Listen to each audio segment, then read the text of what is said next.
और उसने कहा, किसी शख्स के 2 बेटे थे।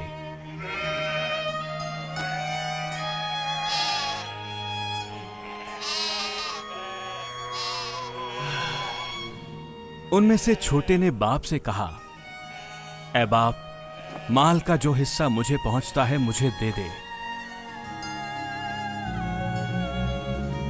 और उसने अपना मालो मता उन्हें बांट दिया।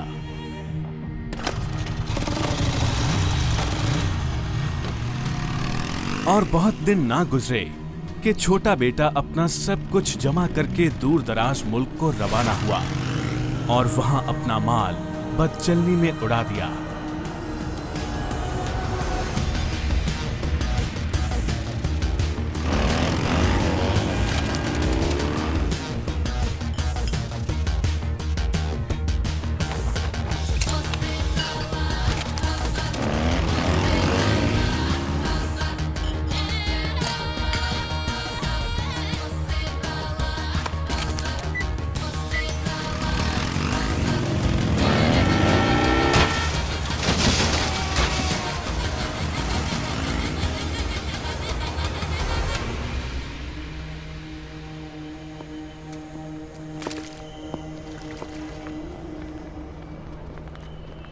और जब सब कुछ खर्च कर चुका तो उस मुल्क में सख्त काल पड़ा और वो मोहताज होने लगा।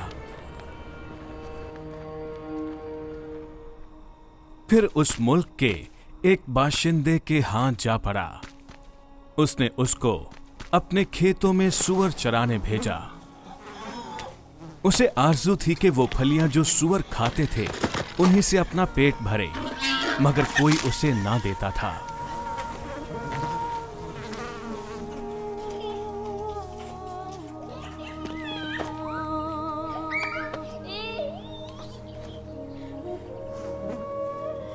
फिर उसने होश में आकर कहा,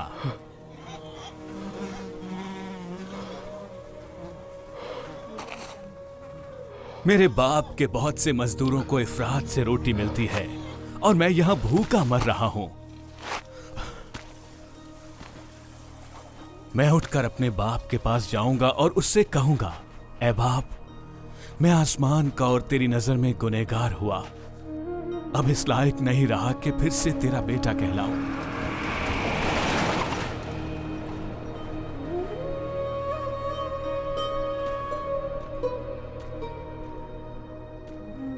मुझे अपने मजदूरों जैसा कर ले।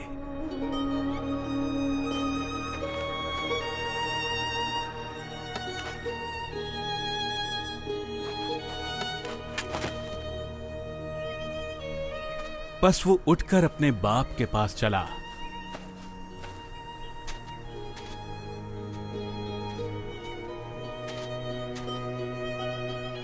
वो अभी दूर ही था कि उसे देखकर उसके बाप को तरस आया और दौड़कर उसको गले लगाया और चूमा। बेटे ने उससे कहा, ऐ बाप, मैं आसमान का और तेरी नजर में गुनहगार हुआ। अब इस लायक नहीं कि मैं फिर तेरा बेटा कहलाऊं। बाप ने अपने नौकरों से कहा, अच्छे से अच्छा लिबास जल्द निकालकर उसे पहनाओ और उसके हाथ में अंगूठी और पांव में जूती पहनाओ और पले हुए बछड़े को लाकर ज़िबा करो ताकि हम खाकर खुशी मनाएं, क्योंकि मेरा बेटा मुर्दा था, अब जिंदा हुआ, खो गया था, अब मिला है। बस वो खुशी मनाने लगे, लेकिन उसका बड़ा बेटा खेत में था।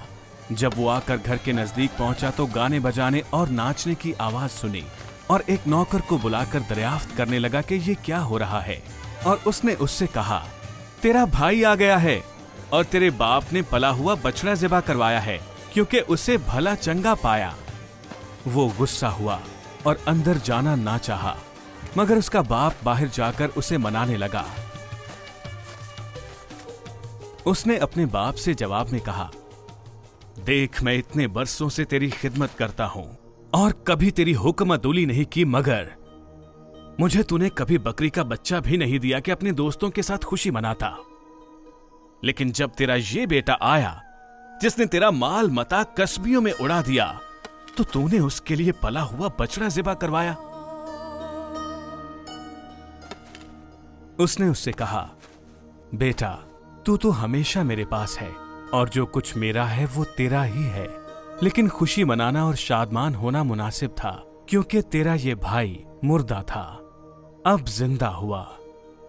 खोया हुआ था, अब मिला है।